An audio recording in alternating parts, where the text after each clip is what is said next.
हे धर्मियों, आनंद से प्रभु की स्तुति करो, उसका गुणगान करना तुम्हें शोभा देता है।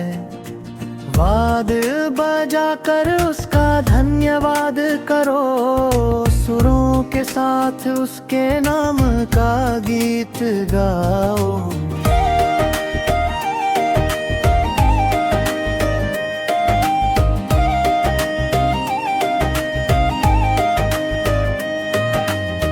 प्रभु के लिए एक नया गीत उठाओ, खुशी और उत्साह से उसकी आराधना करो, क्योंकि उसका वचन सच्चा और सीधा है और उसके सभी कार्य विश्वास योग्य है। वह न्याय और धर्म से प्रेम करता है, उसकी दया सारी धरती पर छाई हुई है। उसके वचन से आकाश बना, उसकी सामर्थी सांस से सारी सृष्टि अस्तित्व में आई।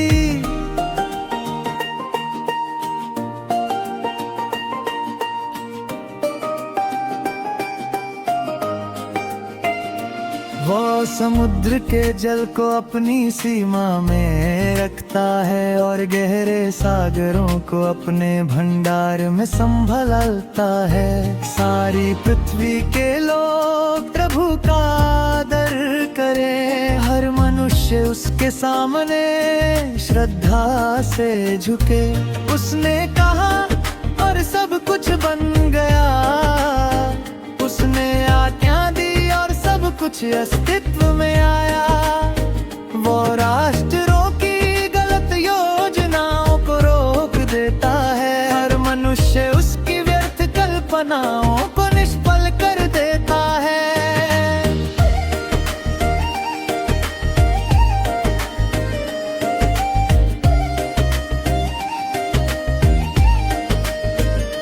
लेकिन प्रभु की योजना सदा स्थिर रहती है, उसके मन के विचार पीढ़ी दर पीढ़ी बने रहते हैं।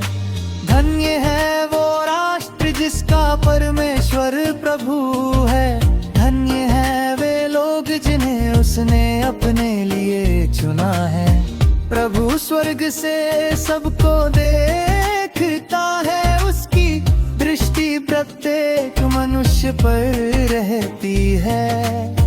वही हर हृदय को जानता है और है हमारे हर कार्य को समझता है। राजा अपनी बड़ी सेना से नहीं बच सकता, वीर अपनी शक्ति के कारण सुरक्षित नहीं रहता। घोड़े की ताकत भी मुक्ति की गारंटी नहीं, मानवीय सामर्थ्य किसी को अंतिम सुरक्षा नहीं दे सकता। पर प्रभु की दृष्टि उन पर बनी रहती है जो उसका सम्मान करते हैं और जो उसकी दया पर भरोसा रखते हैं।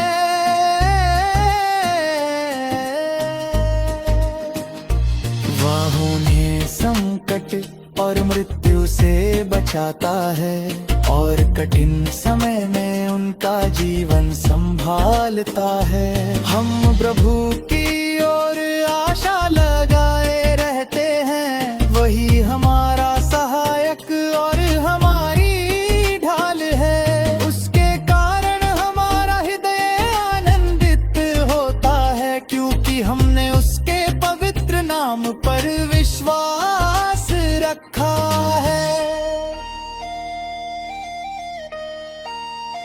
हे प्रभु, हम जिस प्रकार तुझ पर आशा रखते हैं, उसी प्रकार अपनी करुणा हम पर बनाए रख। हमारी आशा तुझ में है